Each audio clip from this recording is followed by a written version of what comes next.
got it. You got it.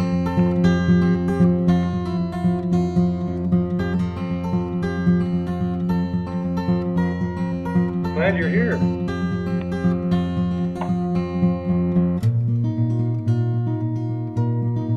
So, Craig, We're on air. I'm only here for a little bit. I'll be back later. okay. Are we on the air? Yes. Okay.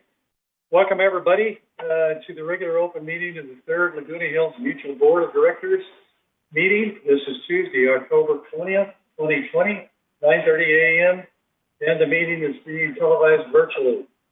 We would ask everybody who wants to participate in this to silence your cell phones, and I'll call the meeting to order. We do have a quorum, and at this time, before we go any farther, we would like to make a public announcement.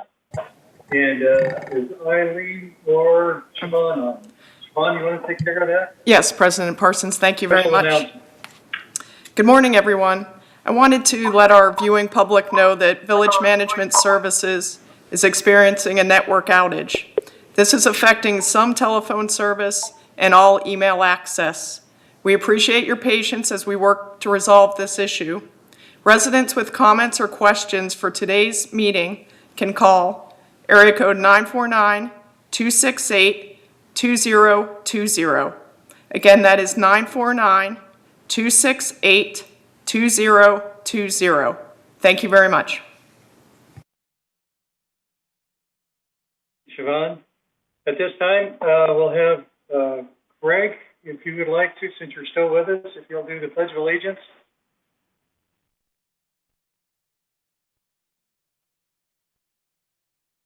Greg, are you available? Okay, we'll turn to Ralph. Ralph, could you lead us in the Pledge of Allegiance, please? Okay. Follow me. I pledge allegiance to the flag of the United States of America and to the nation for which it stands, one nation under God, with liberty and justice for all, undivided with liberty and justice for all. Amen. Thank you. Okay, I want to acknowledge the media at a distance. And do I hear a motion to approve the agenda? So moved. Steve? Is there a second, please? No, hang on, Steve. Just a minute. Yeah. Is there a second to this? Okay, I second that. Okay, go ahead, Kush. I want to mention that 11A has some language issue, and 12A, I recommend that we postpone this because at least I didn't get this package until Thursday evening and didn't get a chance to read everything. Well, that's the time that they're supposed to have it to us. I So it's our understand, but we responsibility to do had that. like several different meeting things. Understand. So this is my request. 11A definitely has some language issues which need to be corrected. Okay, do we want to pull it to talk about it? If you like. So, okay. Question. Rob? If we pull it, it's already been on 28 days. Would it have to go back out again for the 28 days if we pull it? I assume it would then, and go back Yes. out for 28 days. It needs corrections. Okay, Lynn? That's the, are you sure it's 11A? Because that's the collection and lien enforcement policy. Yeah, I was reading through that, and Okay, I just asked. Okay. yeah, I can tell you what page I was looking at. So overall, I didn't go further after I found all this stuff that needed correction. I did not go any further. Okay. Why don't we talk about it when we get there, and we can deal with it there. Okay. We'll make a note to consider that. Okay, anything else, that anybody wants to bring up about the agenda? You got both of them, 11A and 12A. Oh, 12A? Yeah. What are we going to do with that one? Fullest? Oh, we'll talk about them when we get there, Okay. okay? All righty. Sandra, do you want to chime in here? You got a comment? I do think that the collection policy needs to be reviewed, or you won't have the ability to enforce the association's collections in January.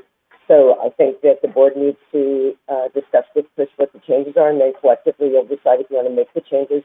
And then you're entirely correct. It has to go out for another. I can barely hear you, Sandra. I can barely hear you. The board of directors should discuss this as you are going to with Kush. The issue that we have is you need a collection policy for January 1st, 2021. So the board will discuss his changes, and if there are changes, then he's entirely correct.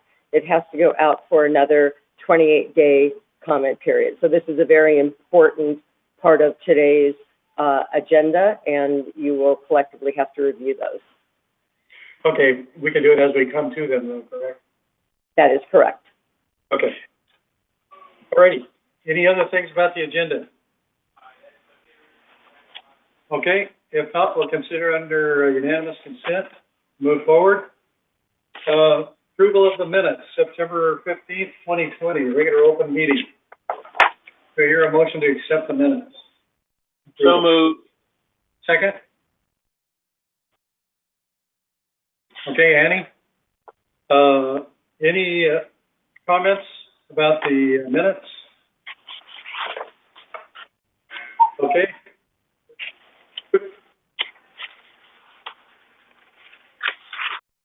Okay, moving on to item 6.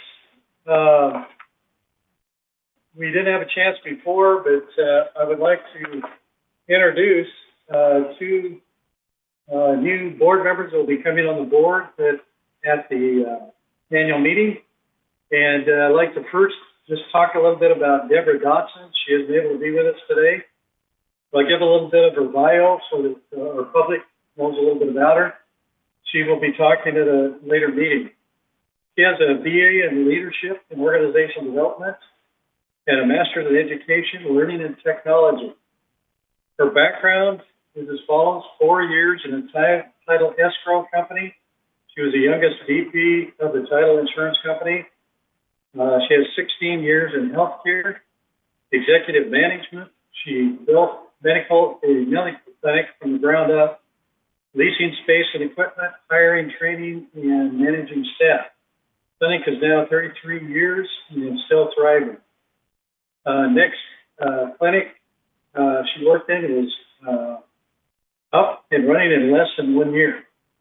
She has 15 years in technology sales management, and now is a professor at 2 universities part-time. Currently, the University of Maryland Global Campus and National University, and this is from July 19th to present.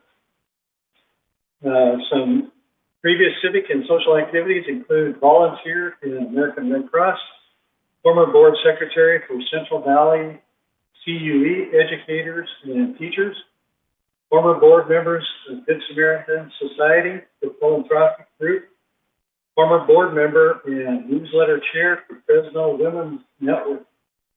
And she is a current member of the Baby Boomers Club on campus.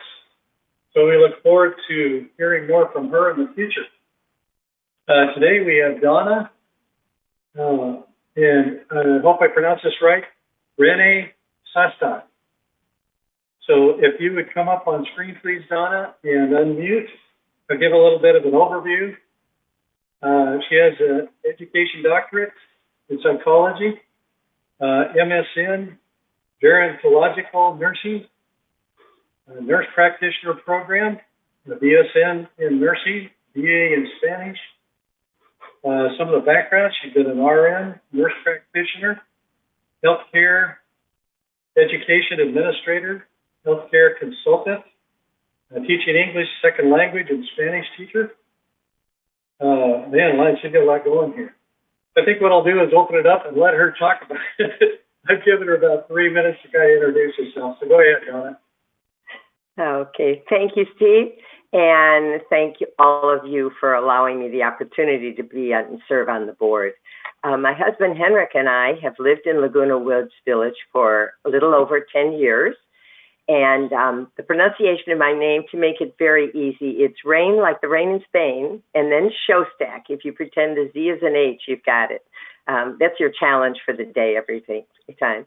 I'm really honored to be able to serve on the board. And you heard some of my background, primarily in healthcare, in education. My degree in Spanish has also served me well with an understanding of our Hispanic community. Community involvement has always been important to me, and I hope my background and experience qualify me to serve well on the board. I've had a very long career in healthcare and public service. As you heard, I'm a nurse practitioner and a nurse educator. Most recently, though, I think that my last experience in the work arena is what really qualified me for the board. I, up until the end of 2017, was Dean of Health Sciences and Human Services at Saddleback College. And that gave me an incredible opportunity not only to gain administrative skills, budget management skills, people management skills, but I had a chance to work with many Orange County public organizations, primarily the Orange County Healthcare Agency, Orange County Emergency Services, because we did have the only paramedic training program in all of Orange County at the time, as well as emergent EMTs. Our nursing program gave me a chance to meet people at every one of the hospitals, as well as many of the other healthcare agencies. I worked with the Orange County Board of Supervisors because of some funding that we had. And most important, perhaps, I had a chance to gain knowledge of the emeritus program from Saddleback that's so important to all of us. I've also been a member of the Saddleback Memorial Hospital Medical Facility for the last 8 years. And I was just trying to silence my alarm for my timing. And when I retired from Saddleback, that allowed me to become more involved in Laguna Woods Village. I'm currently president of Gate 9 and 10, Neighbors and Friends, vice president of the 110 Club, and really look forward to hopefully serving the community as a member of the Third Mutual Board.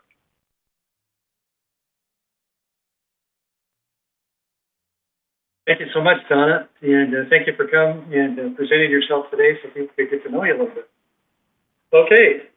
As another announcement, I would like to bring up that there will be another town hall meeting. That's October 22nd at 9:30 a.m. and will be televised. Okay, on to item 7, open forum.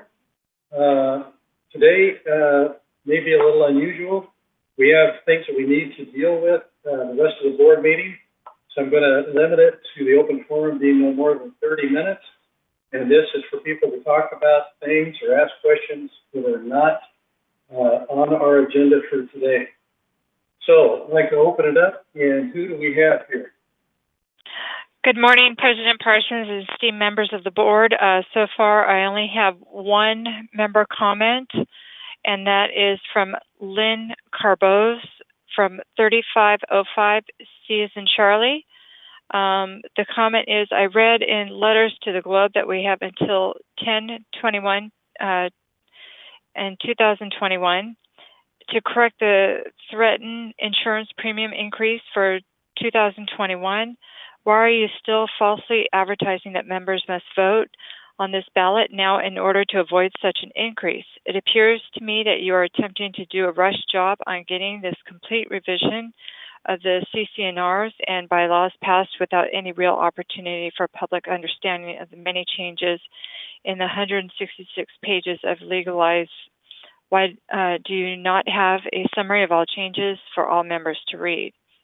For example, it appears to me the right of members of such a sub-mutual to amend members' right to use of changes in common to exclusive use areas have been completely eliminated. Any such amendment would have to be voted on by the entire membership of this corporation over 6,000 members. Am I right? Please explain. For heaven's sake, we have less than a month away from a presidential election. We are in the middle of the annual health insurance selection period, the property tax appeals in the middle of a pandemic with no ability to speak of opinions, meet with others, etc. Please stop the express train effort now. Get members sufficient time to understand evaluate all changes in the CC&Rs and bylaws. How can we change our vote after it is deposited in the ballot box and before ballot box opening today? That's all I have for right now. Okay. Robert, would you like to take the first part of that? Sure, I'll be happy to, Steve. I'll address the issue related to the insurance. I think there's a real misunderstanding by the members of Third Mutual that while, yes, we did bind our insurance at this point on October 1, 2020 for the next year. However, the increase, if we do absolutely nothing, you have to remember that the board is taking an additional $1.8 million out of the reserves to compensate for the raise in insurance. And we can't do that next year.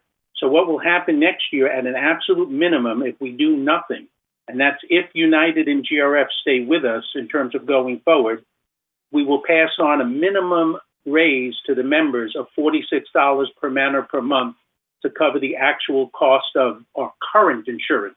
And that doesn't include any increase that might take place in insurance next year.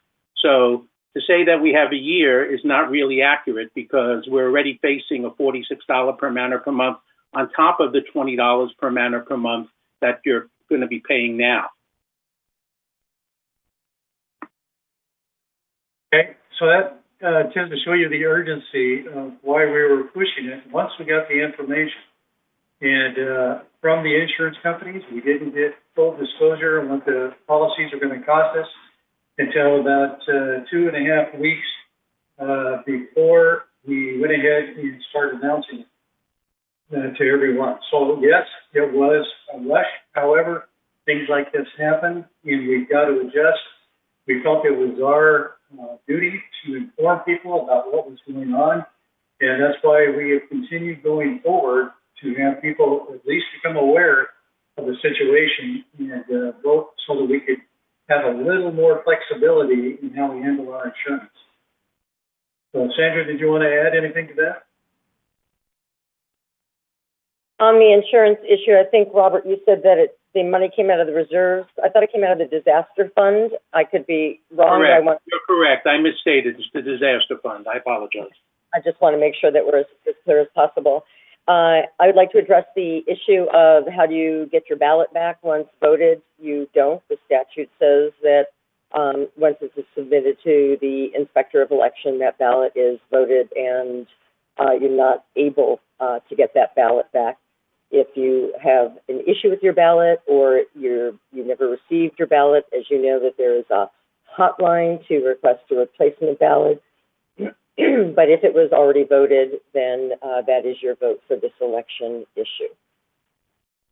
I also want to say that nothing replaces being able to be in person with people and have chats with your neighbors, the organizations you're involved in.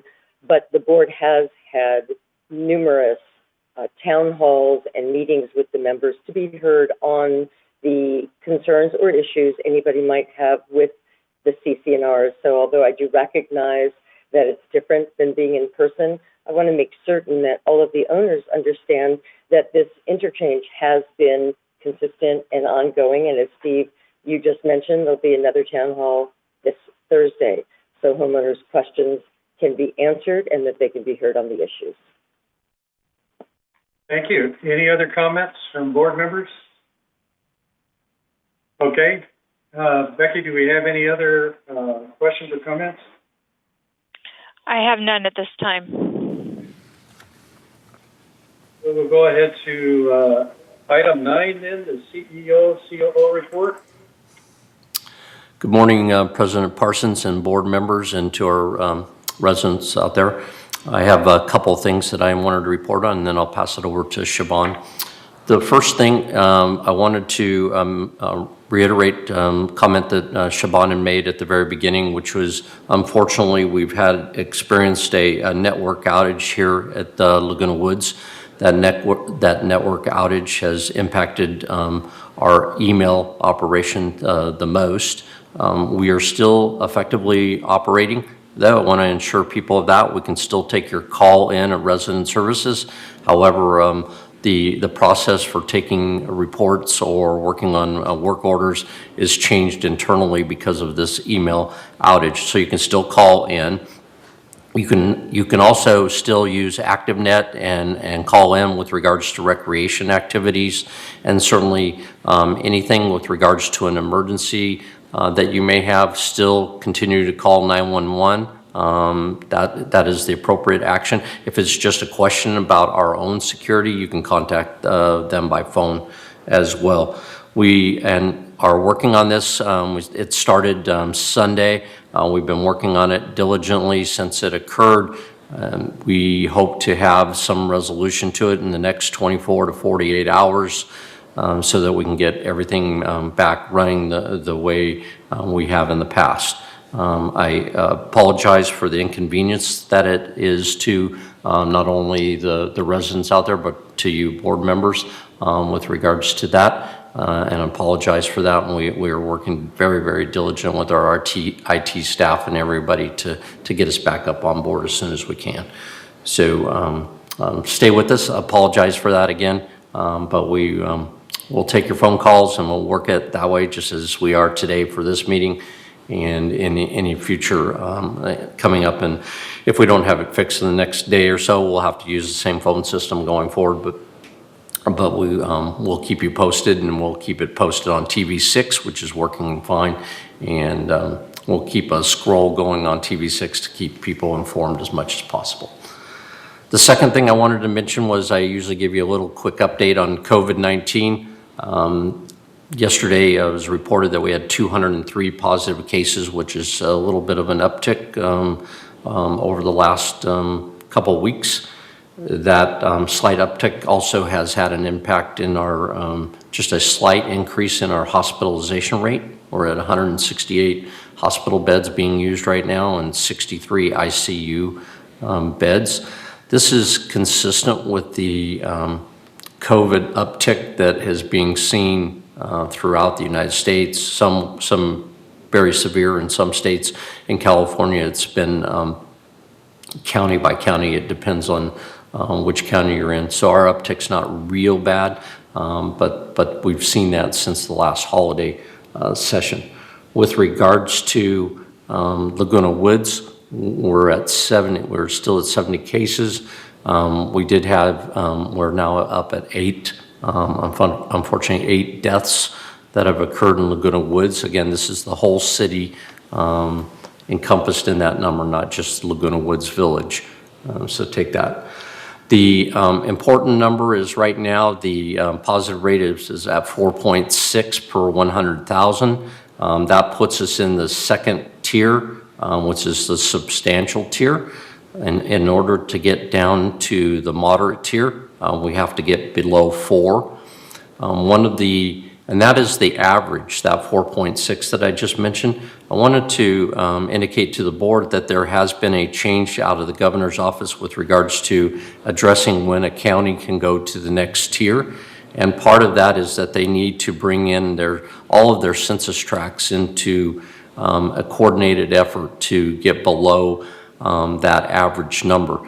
And the important reason I say that is, looking at the information this morning, we have 77 census tracts that are either in the widespread or substantial areas within the county. Even though South County has very few that are in that substantial and widespread, North County has a bigger impact. And so the way the governor's office has now promulgated their operations is that they want to see counties address those specific census tracts and get them down to the average number before they move into the next tier. So I would anticipate that Orange County is going to stay in the red tier, which is the substantial tier, for a little bit longer than they had hoped for. And that's my update. with regards to COVID-19. And again, want to apologize to everyone with regards to our network outage, and we're working very diligent to get that up and running. With that, I'll turn it over to Siobhan. Thank you, Jeff. Honorable President, members of the board, I would like to share some key updates with you this morning, please. First, we're happy to announce that new resident orientation is back. So we encourage residents new to the village to attend our new virtual resident orientation. This information session is an opportunity to familiarize yourself with the operating rules of the mutual, talk with a board member who represents the mutual. The next third mutual orientation sessions will be Wednesday, October 21st, Friday, November 20th, and Wednesday, December 16th. Residents must RSVP by emailing Executive Assistant Becky Jackson at becky.jackson@vms.org. The Recreation Department has some exciting updates for our residents. The Outdoor Fitness Center is open in the at Clubhouse 1. The outdoor fitness facility is open at Clubhouse 1 in the Breezeway. The hours are 7:30 a.m. to 4:30 a.m. daily. The bocce courts are now open, also at Clubhouse 1. They're open daily from 10 a.m. to 4 p.m.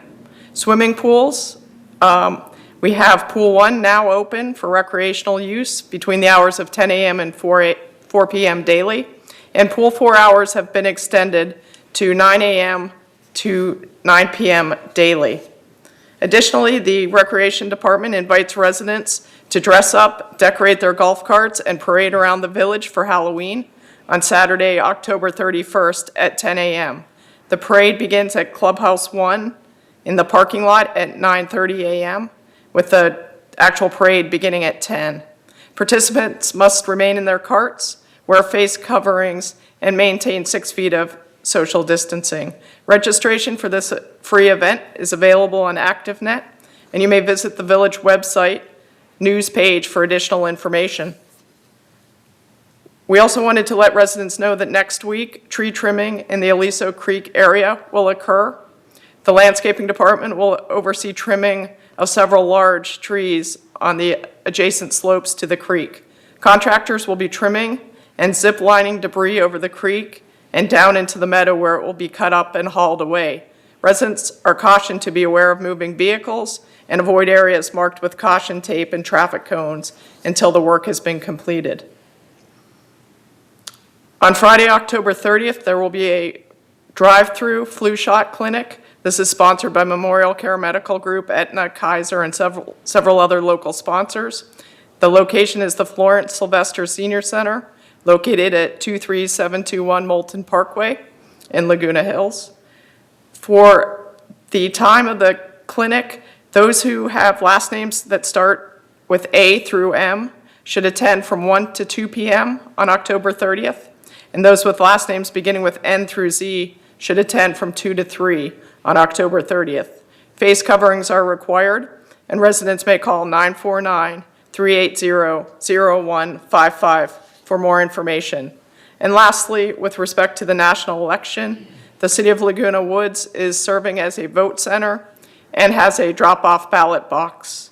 The ballot box opened on October 5th and will run through election night. The vote center will open on October 30th and run through November 3rd, Election Day. And that concludes my comments. Thank you. Just a couple of questions for you. Could you give us an update on the census, the national census? And also, I've seen message traffic wondering about voting, the national election being conducted or held as a drop-off area in Clubhouse 7. Could you address those two for us? The last day to call in and respond to the census was last Wednesday, so that is now complete. And then the only area drop-off box for the national election is at the City of Laguna Woods City Hall. There are no drop-off boxes within our community.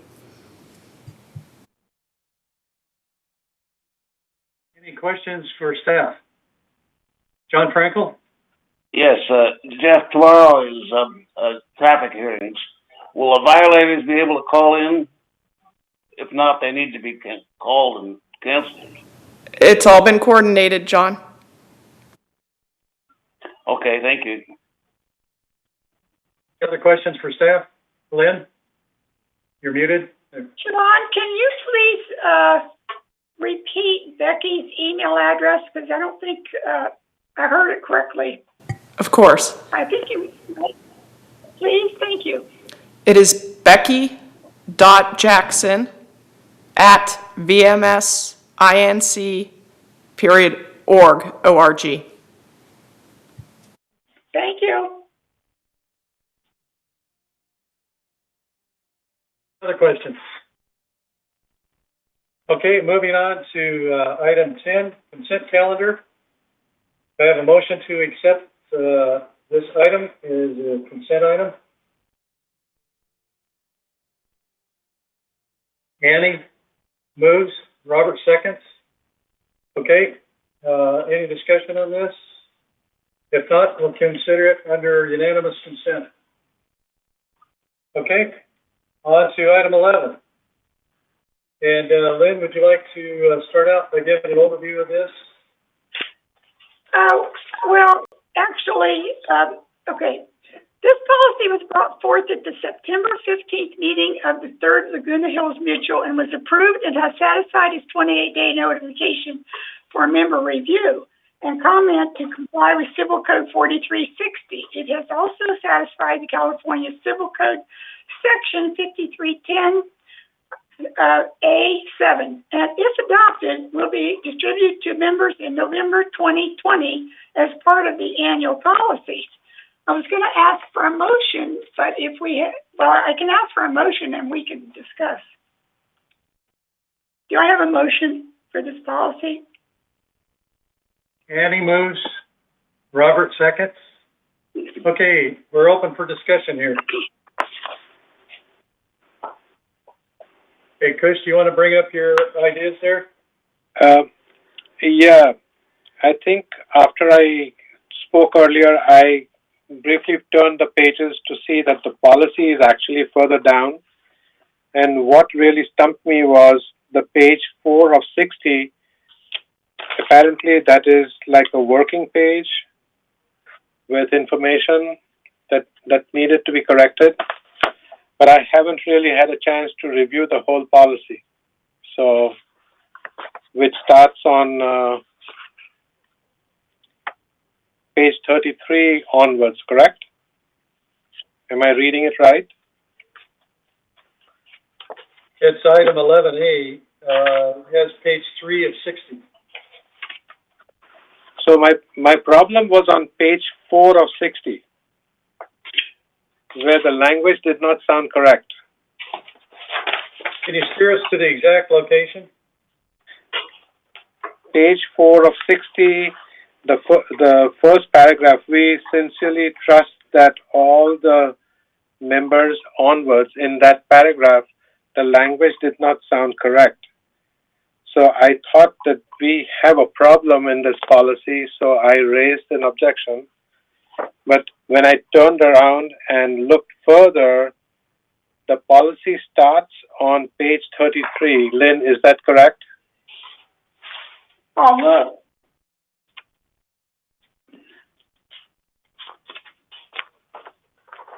Yes, that's the policy statement, yes. Okay. So I did not get there and read the rest of the policy, so my apology for that, because there were so many pages to read, even in the GRF things and this and that. So I did not get that far. So that's why I raised an objection. The paragraph on page 4 seemed very vernacular, so I did not read any further. Are you making a motion of any sort? I was going to ask that we postpone it for a month so we can review it correctly. I may be the only one, but I'm sure there are other people who would like to see it to review it properly. Want to make that a motion? Okay, I make a motion that we postpone it for 1 month and review it, get to it next month. For a second?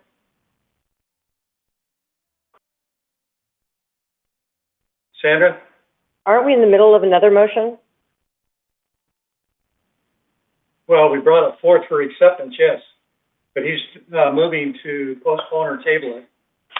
Not table, postpone.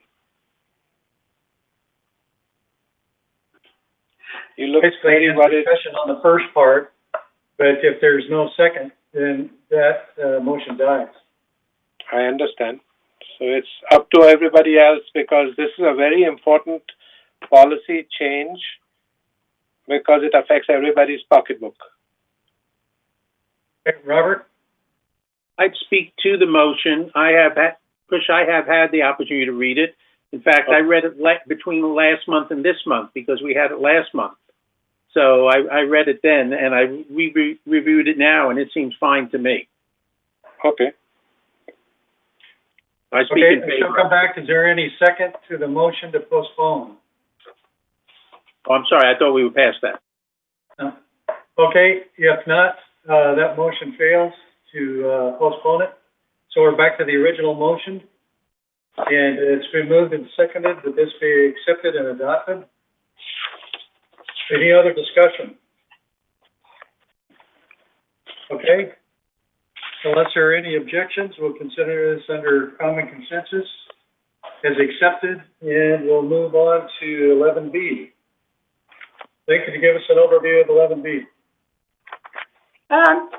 Okay, this 11B, it amends the resolution to extend the exterior paint and prior to paint program. This resolution was approved and brought forth to this board on September the 15th, 2020. It rescinds resolution 3-12-97, amending the current exterior prior to paint programs from a 10-year cycle to a 15-year cycle and extends the mid-cycle balcony and breezeway resurfacing, the top coat program from a 5-year cycle to a 7.5-year cycle. This resolution has satisfied its 28-day notification for member review and comment to comply with Civil Code 4360. It has been satisfied. Is there a motion on the floor to adopt this resolution? Okay, Annie? Is there a second? Okay, Robert seconds it. Okay, discussion? Robert, did you want to discuss anything on this? Well, M&C spent a lot of time reviewing this. We've also had discussions with United. United is also moving to the same paint cycle that we're proposing to move to. We anticipate saving as much as $713,000 per year on this, changing the paint cycle to 15 years. We expect to save approximately $404,000 on the paint and $308,000 on the prior to paint program. We have letters from both of the vendors for our paint that say that they will, at no additional cost to Third Mutual, change the warranty on the paint from 10 to 15 years. And we haven't had any real issues with failure at the 10 years, and we don't anticipate that we'll have any problems going forward. So this seemed to make a lot of sense. One of the other things we did last month, if the board remembers, is that we had a request from a number of homeowners who had been previously bypassed. And part of our approach to M&C is to have those 99 units that were previously bypassed when we shifted to the 10-year cycle, they would be first in line as we finish up the buildings that we're involved with this year. They would be first in line when we start up the process next year. So so that's a second feature of this process. And I know people are wanting to know about dry rot, so let me just read a little excerpt here so it's fully understood. When dry rot is discovered between the 15-year program cycles, whether it be for an exterior building penetration, architectural features exposed to the elements, or the deterioration of a moisture barrier behind the stucco, the mutual has an annually funded general maintenance exterior carpentry division to address needed repairs. I know that had come up in the past. I just want to make that clear. Okay, any other discussion? Okay, there's no more discussion, we'll consider this under common consensus, unless somebody has an objection.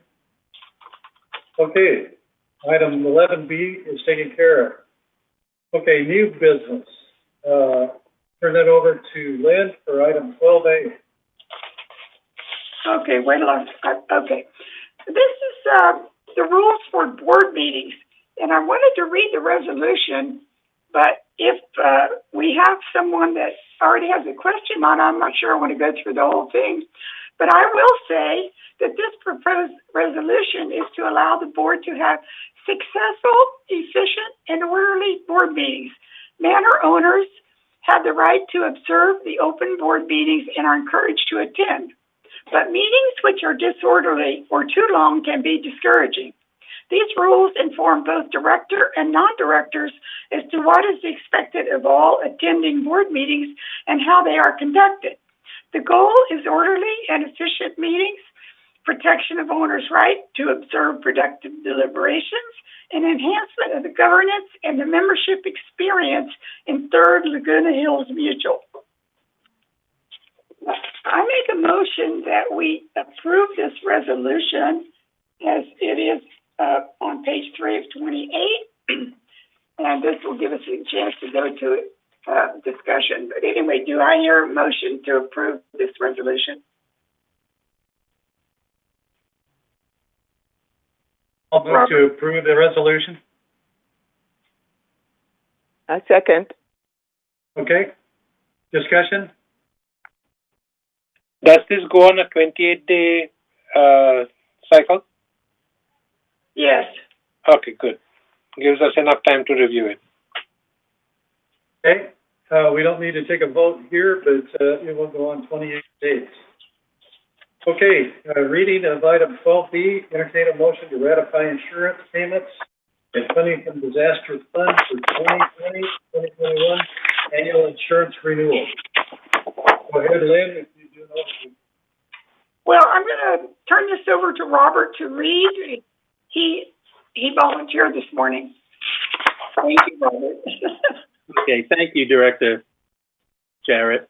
Okay, this has to do with the funding for the 2020-21 insurance renewals. And I'll just read the resolution. This is, whereas Beecher Carlson Insurance Services, the insurance broker for the community, worked several months on October 1st, 2020 renewal for expiring lines of property insurance.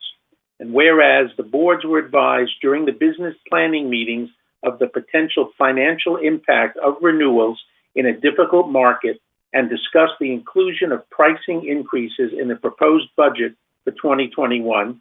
And whereas the broker met with the board multiple times in August and September to discuss renewal progress and continued difficulties facing during a tightening of the reinsurance market, in addition to premium increases related to updated property values.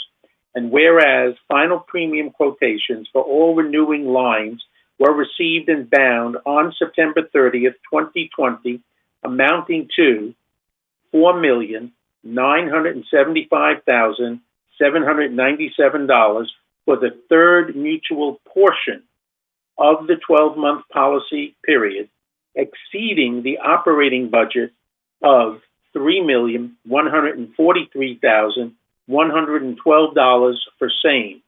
And whereas the disaster fund is used for the repair or replacement of mutual assets damaged by uninsured or unexpected disasters, in addition to providing for certain insurance premiums as directed by the board, this fund may also be used for write-offs of uncollectible accounts according to the original definition of the general operating fund. Now, therefore, be it resolved, October 20th, 2020, that the Board of Directors hereby ratifies expenditures of up to $1.8 million from the disaster fund to cover insurance policy payments from 10/1/2020, that's October 1st, 2020, through September 30th, 2021, in addition to the amounts included in the 2020 and 2021 business plans for insurance during the same period. Resolved further that the officers and agents of this corporation are hereby authorized on behalf of the corporation to carry out this resolution. Can I get a motion to approve this resolution? I move that we approve this motion. I Thank you, second. Kush. This is Kush. Okay, Yes. Glenn seconds Steve, it. take over. Okay, any discussion? Okay, hearing none, unless there's, I can only add one thing, Steve, that this was a very Okay. difficult process, and we worked very hard to get to this stage. we spent hundreds of hours on this, each person, and, on the board, as well as some staff, and, even BMS has been in on this, working on with us. So, this has not been an easy road, but, we think it is good to, have this in place, and, BMS needs this so they can move forward with it.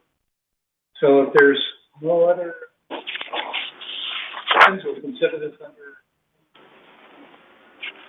Look forward to committee reports.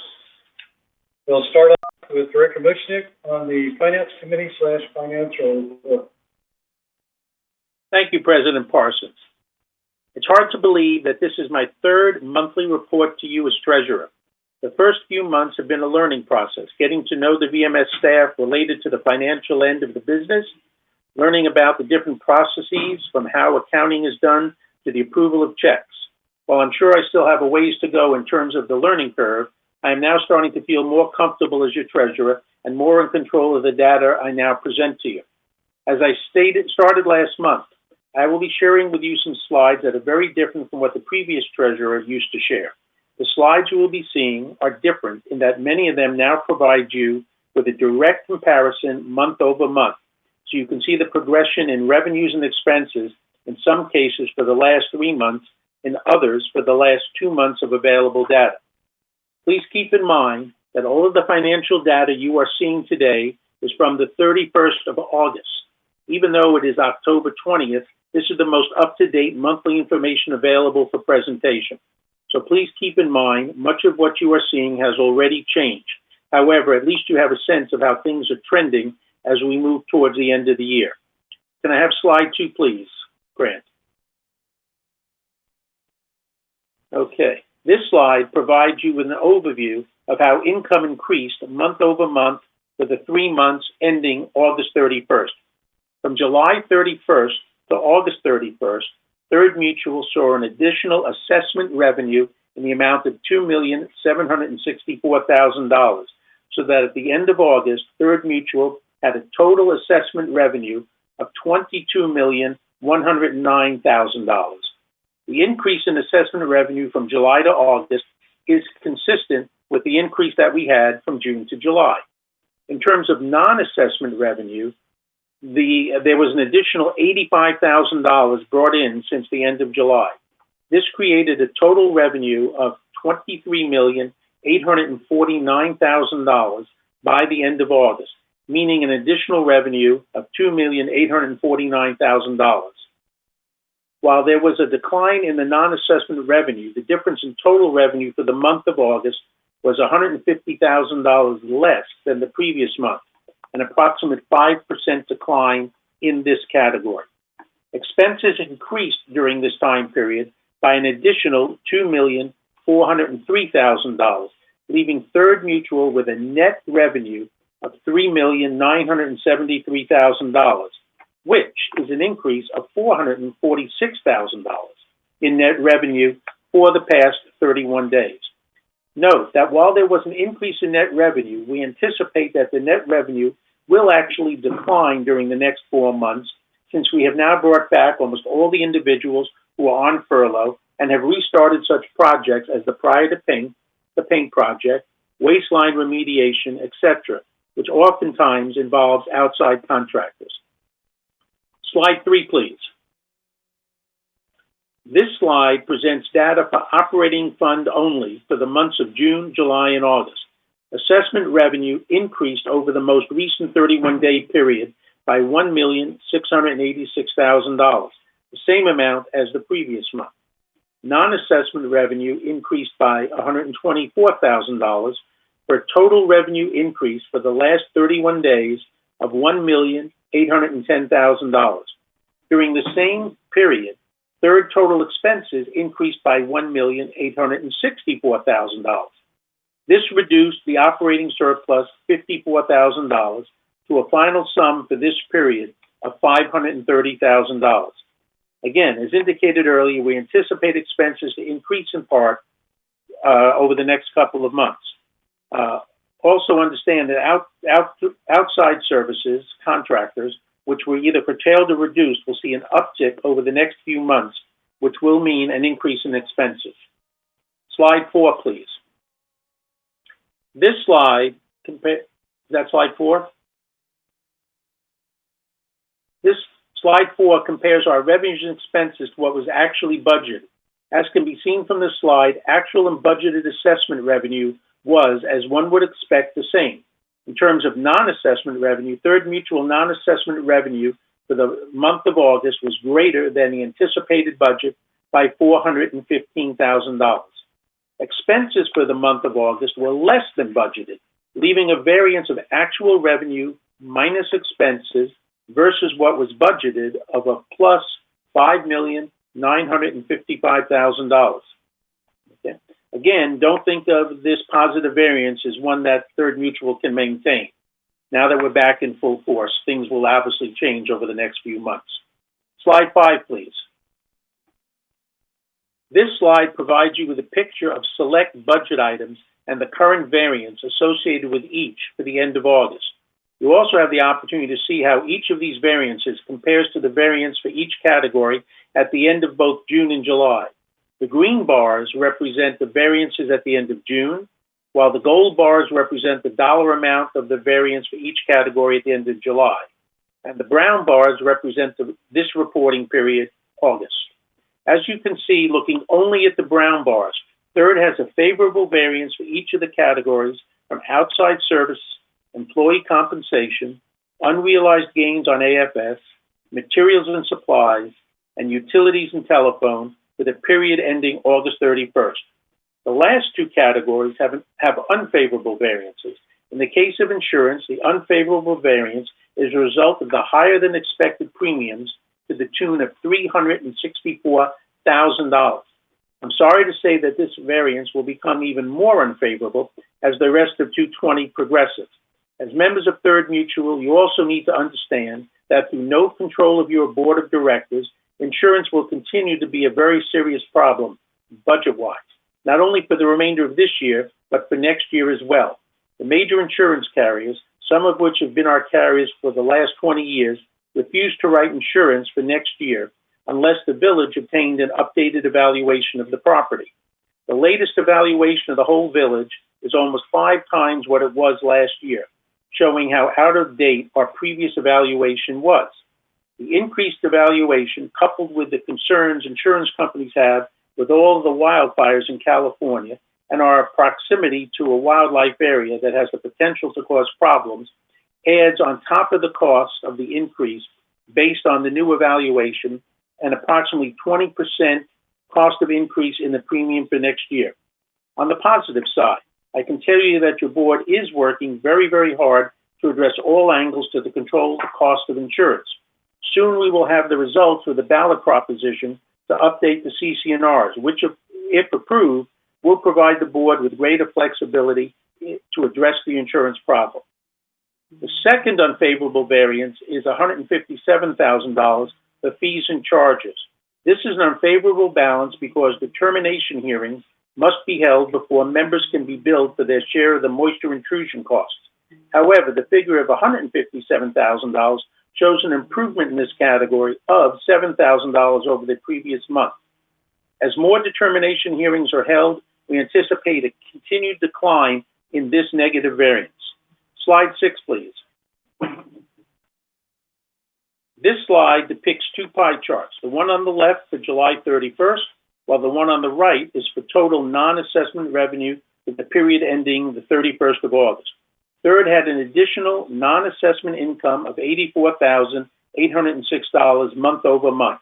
Most of the different categories of the 2 pie charts stay fairly similar in terms of the percent of revenue they generate, with the exception of unrealized gains, which dropped 7% month over month.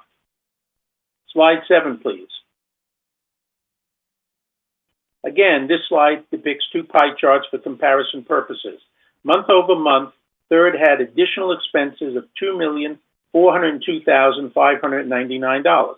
In terms of the different categories, outside services had a slight decrease in total dollar amount from the previous month, decreasing approximately 2% of overall expenses. Keep in mind that Third has outside contractors who provide services like slope maintenance, tree trimming, roof repair, etc., which contribute to these costs are based on their billings each month, which fluctuate. Know that I and one other board member, Ralph Engdahl, review each of the bills from outside vendors each month and compare the requests to their contracts before we authorize payment. Slide 8, please.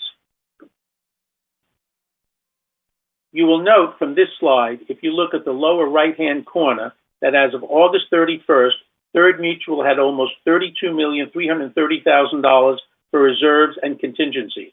This represents an increase in this category of approximately $330,000 for the past month.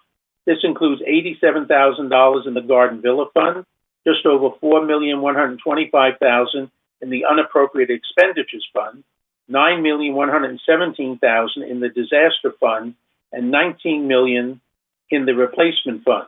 Year to date, Third had $9.6 million in contributions and interest added to these funds, while we had $6 million in expenditures, for a net increase year to date of just over $3.5 million, which is total increase in the non-operating fund balance of $533,000 over the previous month. A good sign for the mutual.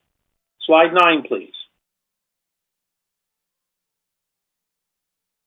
Slide 9 compares the different fund balances for the past 5 years, which have averaged $28.6 million. Please note that Third has been committed to supporting the goals of the reserve requirements while at the same time trying to balance the need of unexpected events. One such unexpected event that will take its toll on these funds is something that has already been mentioned numerous times, and that is the anticipated cost of insurance for next year. I can't emphasize enough the need for concern about the cost of insurance for Third. While your board is taking whatever steps are both legally and financially possible to address this issue, there is only so much we can do. As stated in many venues, the passage of the ballot proposition will help us on behalf to influence the cost of insurance. Slide 10, please. This slide provides you with a picture of the resale situation for Third for the past 5 years. The good news is that we saw a substantial increase in the number of sales for the month of July over the previous 3 months. And while August was a good month, it was slightly behind July by 3 resales. In terms of good news, this year we have seen a slight increase in the average sale price of manors over last year. However, total sales for this year still lag considerably behind the past 2 years to date. We are down 57 resales for the same time period last year and 70 resales against the year before. I recently received the numbers for September, too late to add to the chart. September had 30 additional resales, causing us to lag last year at this time by 60 resales. The average resale price for this year, including September, is $426,000, up an average of $15,000 over the average for resale price for last year. And lastly, leasing report. The monthly leasing report for September indicates 1,674 manors out of 6,102 were leased. This represents a lease rate of 27.4%. And that's my report, President Parsons. Any questions? We have one question from Wei Ming. You want to ask your question, please?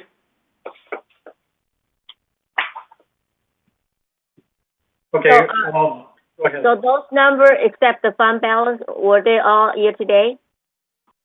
The fund balances were all as of August 31st. Year to date? Yeah, year to date, August 31st, correct. Thank you. Hey, any other questions? Okay, thank you for that.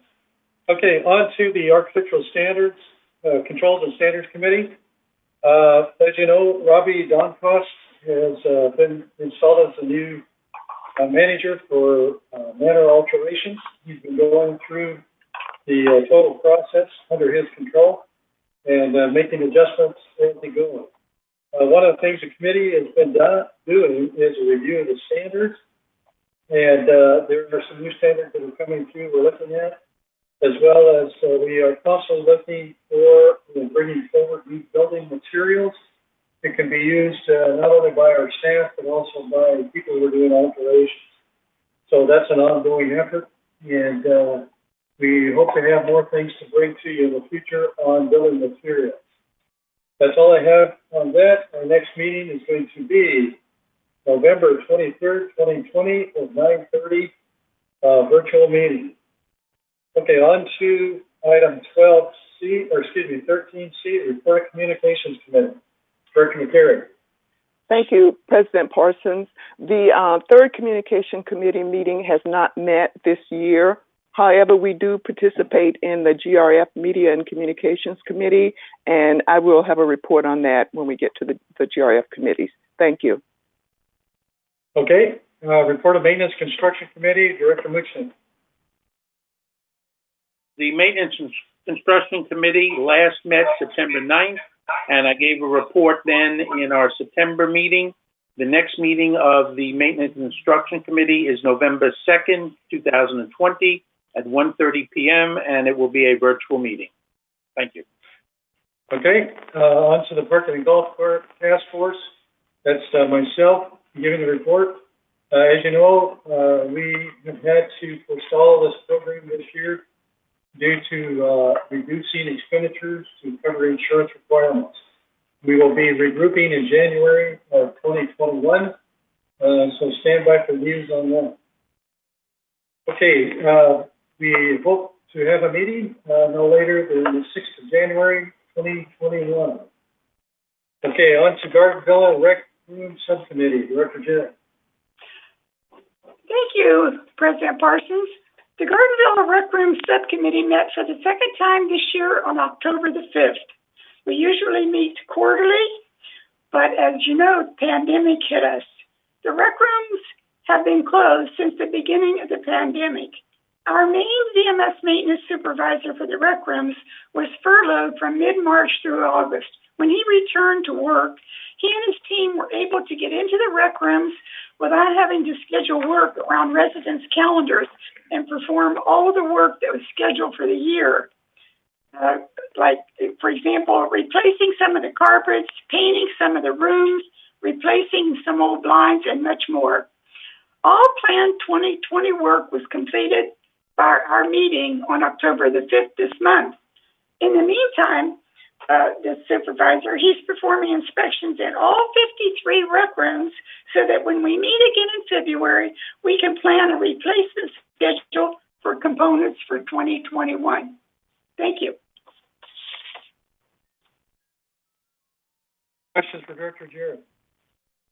Okay, if not, we'll move on to the Landscape Committee, Director Jarrett again. Okay. Just a second. Bruce, do you have a question? Yeah, you are breaking in and out. I just wanted to mention that your volume is going up and down and sometimes lost. Okay. I'll make an adjustment here. On landscape, we did not have a meeting in November, but I do want to mention a few things. It's good to report that landscape is now fully staffed. It's that time of the year when grass isn't growing so high, so as of the first of the month, mowing is on a bi-weekly basis. In between times, the workers are busy working on weeding, trimming, and reseeding where needed. Tree trimming is nearly done for this year. It may actually be done by now. We've had good success with the contractors with landscaping. The slopes and the trees, particularly. There is some discussion on discontinuing new plantings close to units for fire control. And there is further consideration being given to removing trees planted in groves for possible fire safety and possible damage to underground pipes. Due to Thursday's annual meeting being held on November the 5th in the morning. The next meeting will be on that day in the afternoon at 3 p.m. The meeting will be streamed. Thank you.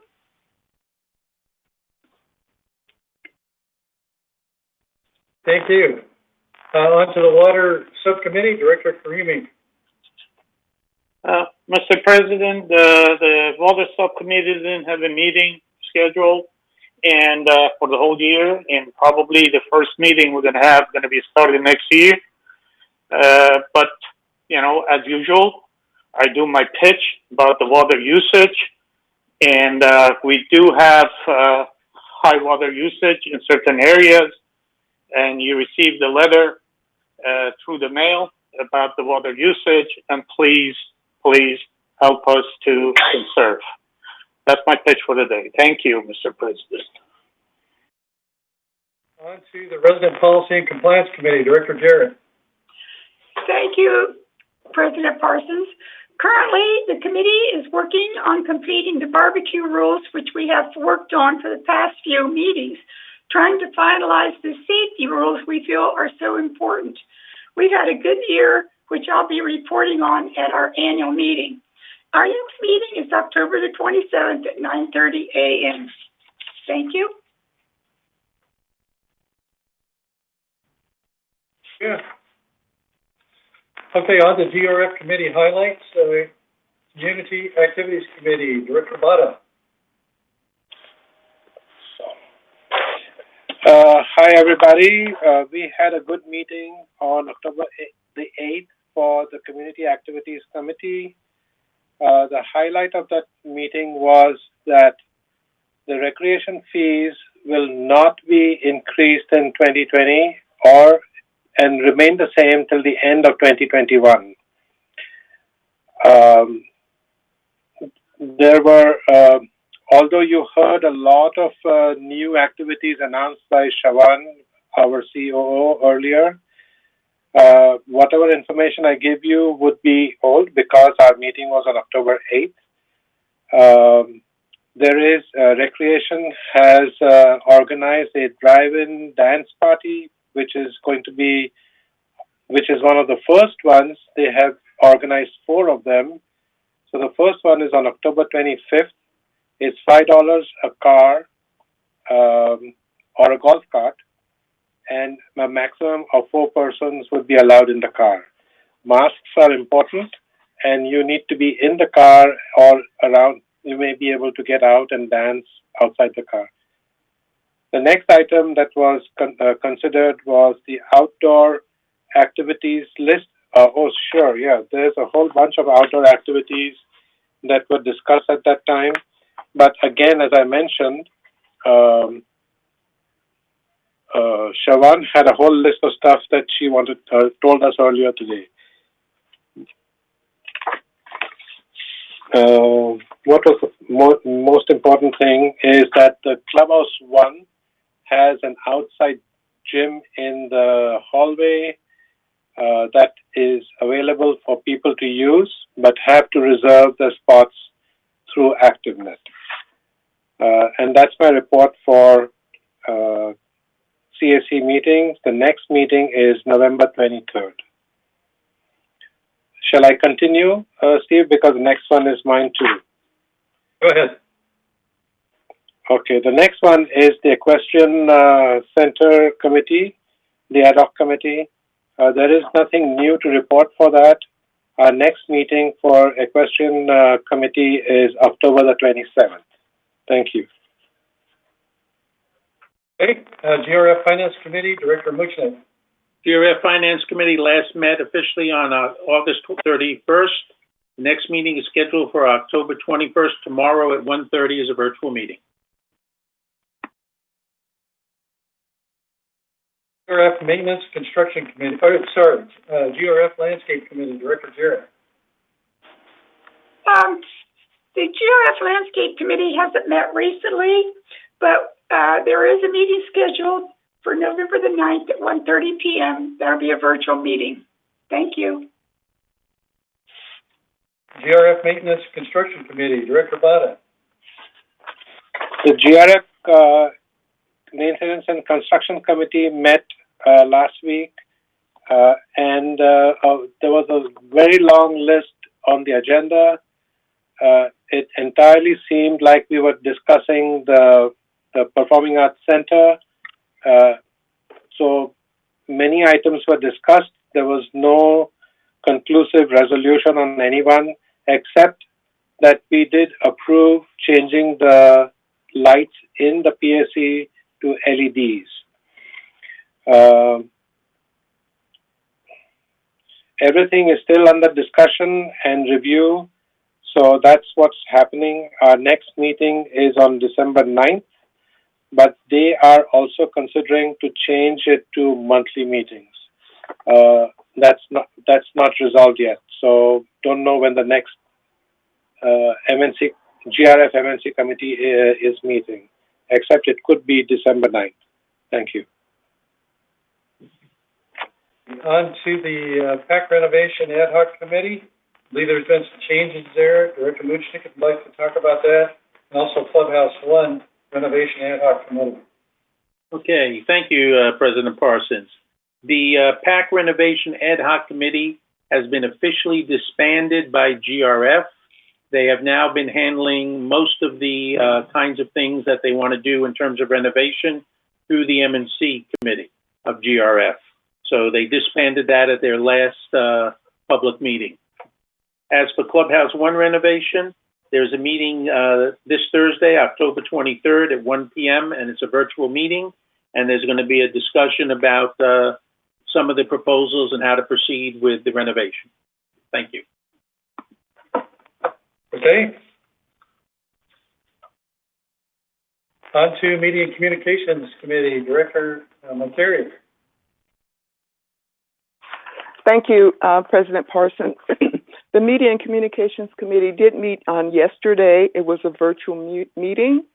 Some of the highlights of that committee, a new chair of the committee, Joan Milliman, was introduced. In addition, there's also a new advisor, Juanita Skillman, that's on this committee as well. As mentioned earlier, new resident orientation will begin this week. It is virtual. Residents attend this via reservation, and I am told that the class for tomorrow is already full. So I look forward to doing the new resident orientation. Also of note, Eileen reported that the magazine, The Village Breeze, is already out, and some members may have already gotten their breeze. There's still some issues with the post office and delivery, and those issues are being looked at ongoing. So for residents who do not get their Village Breeze magazine, there are going to be boxes at several different clubhouses where there are additional copies. And so if you don't have your copy, you can call the Media and Communications office, and they'll tell you which clubhouse.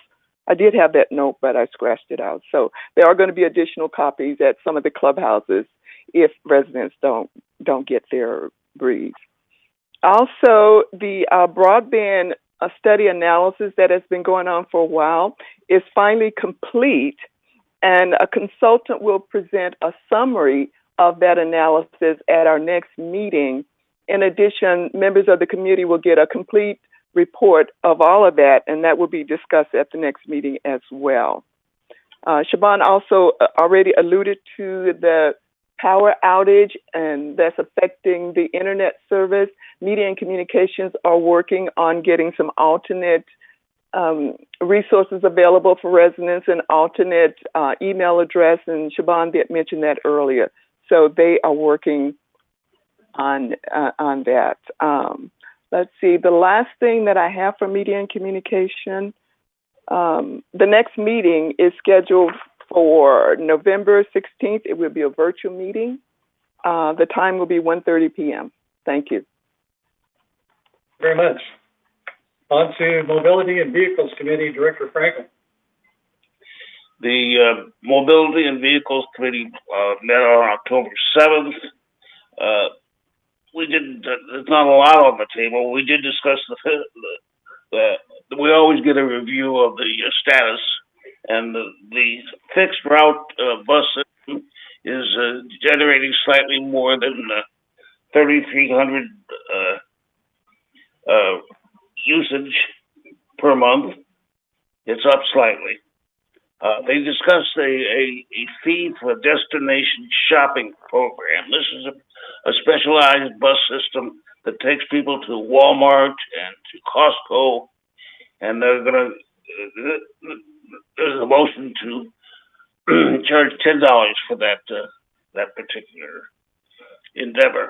And that's all I had to report. On to Security and Community Access Committee, Director Butler.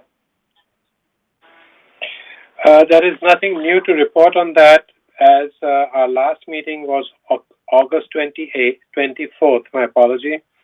Our next meeting is October 26th, which is coming up very quickly. Thank you. Disaster Preparedness Task Force, Director Matsari. Thank you, President Parsons. The Disaster Task Force met on September 29th at 9:30. That was a virtual meeting. There is going to be a new chair of that committee, and it's going to be Chief Rojas. In the past, Judith Troutman had been chairing that committee, but this change goes into effect next month. There was also a report of a radio drill that was conducted. All but one of the radios did respond, and the one that did not respond was due to batteries. So the drill captain is going to make sure that that problem is corrected. There is also a need for instructors for CPR and first aid and training for good neighbor captains. The person that had been doing that for many years has resigned. So any residents that have a desire to be a part of the task force and can teach CPR and first aid can please call the Disaster Task Force office. There has been a subcommittee formed to do research and develop an annex for animal rescue in the event there is a disaster. And so that committee has been formed, but no reports have been submitted so far. We did have the Great California Shakeout October 15th at 10:15 a.m. This shakeout was a drill for good neighbor captains only, and it was conducted again at 10:15 on October 15th. As of now, I don't have any results. The results will be discussed at the next task force meeting, which is scheduled for November 24th at 9:30 a.m., and that meeting is virtual as well. Thank you. Village Traffic Hearings, Director Frankel. There were, I'm sorry, I should give dates. The traffic hearing is held, we have one tomorrow, and there was one after the last board meeting of Third Mutual on the Wednesday following. The consent calendar shows over 402 violations, and that means that they agreed to and paid the fines. So all we did was look at 13 folks who came to discuss their violations with us. There were 13. 13 were found guilty, but 3 received a lesser fine. They received no fine, or a lesser fine due to their circumstances. 4 of which were parking, 1 of which was vehicle charging, 2 was lack of registration, and 3 for speeding.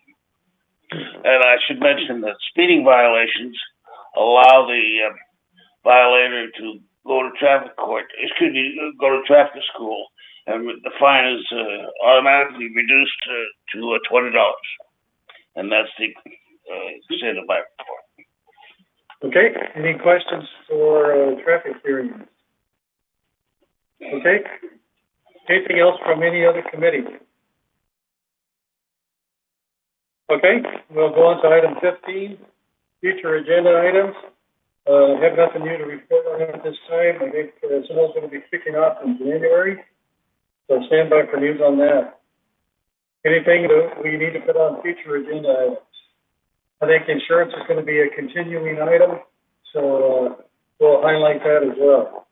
We'll make that 15D.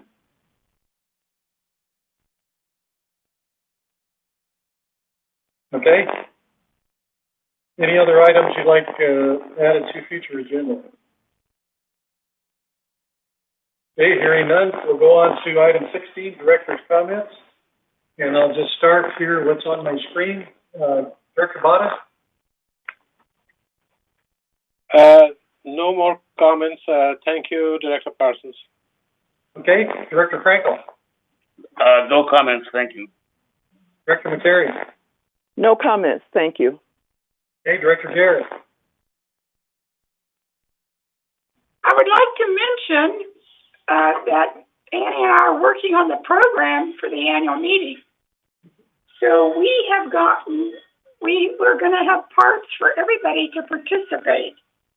So please don't think you are going to get away with not being a part of the annual meeting, because every director will be participating. So if we haven't already talked to you about your part in the program, we're going to be doing that. But we have really been impacted. Our deadline was yesterday.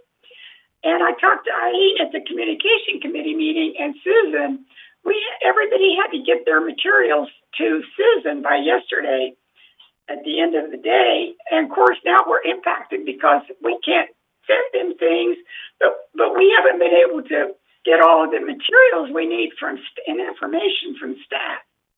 So that'll come along. We'll work it out. And communications said they'd work with us on the deadline.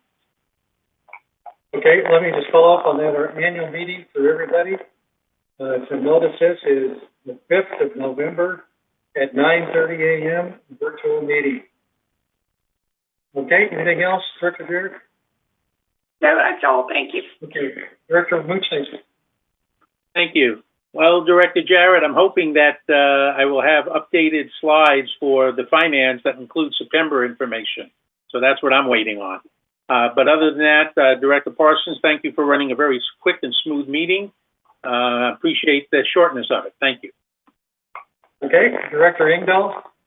Comments to Director Muchnick. That was a nice presentation. I like the bar charts. Helps understand it. Otherwise, thank you for the good meeting. Okay, Director Committee. Raise it. No comment, Mr. President. Thank you. Okay, Director Wayne. Craig, if you're still on. Okay, he may have had to leave. Director Gibson.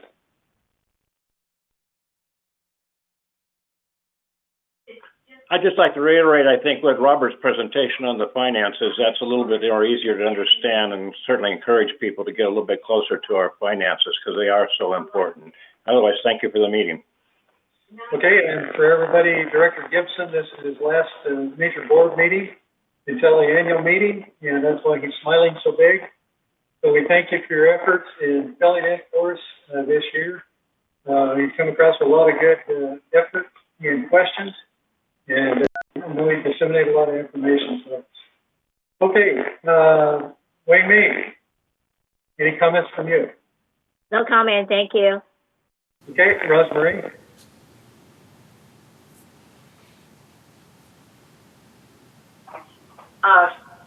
I talked about, I think at the president's meeting, that we had the real estate meeting with real estate people, and did the notes get to the board? Steve, did you get the minutes? I sent something, but I'm not sure that was in the minutes. Okay, well, Siobhan was on top of that, so I'm sure it'll be taken care of, I heard, but I don't know this for a fact, that there was going to be a follow-up meeting, so we'll keep you posted. And also, I talked to Siobhan, and they're in the midst of scheduling a contractor meeting. And I will go to both of these meetings because it's important from the part of VMS, but it's also important for the part of Third. So I keep you posted in case you don't send anyone, and I have. But for the contractor meeting, I believe that they're asking the M&C chairs to go to that. But you know, I'll just keep you posted. And also, I know that Jeff has a copy of the United contracts, which they're supposed to be reviewing, and then pass it over to me and Wei Ming. But there's also, have you finished yours, BMS contract? Has that been handed over to, is that a yes? I see your head moving. Okay, so when are you going to be getting it in? To Jeff? So the, Sandra, you have an answer for that? You don't think I'm actually going to jump in before Steve responds, do you? Well, I just want to know because we're supposed to review them, so. I don't have anything that I know of right now to respond about. So when is, on that. Jeff, is there, Jeff, hello? so, Are those supposed to be in? so we're, Did I miss something? relative to To my the, thoughts. relative to the VMS contract, we're reviewing it at the staff level, and then we'll be, introducing it to you at the VMS board soon. We'll have an update tomorrow, in Yeah, but fact. you have third? We'll have an you have update. third? Yes. Oh, all right, well, thank you. Thank you, you answered it. Yeah. We turned ours in a long time ago, Ray. Okay, well, that's great. So they're reviewing them, then we're going to review them, and we hopefully will get them done. And also, I guess you're recruiting soon in your spare time, the person for VMS, because you have one replacement coming up. Correct. Okay, thank you very much. And it was a very good meeting, very informative. Thank you all for doing such a great job. Okay, we're going to Jeff, then Siobhan. Okay, no comments? And I don't have any comments. Thank you.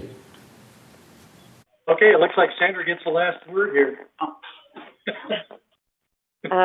My only comment is one of appreciation for the really hard work that this board is doing and committing to the Third Mutual. And so I thank you for the honor of working with you, and I think that you're making a huge difference in this community. Okay, thank you. And at this time, we're going to recess, but I'd like to ask Director McCary, who's going to be directing it, how long of a recess she would like, and then we can come back. I think 15 minutes is good. Anybody needs more than 15 minutes? Okay, we'll keep the link up, and if you get cut off, just come back, I believe, on this, what you logged in before. Okay, thank you so much, folks, and the meeting's adjourned. Did you say just keep the link on? Yes.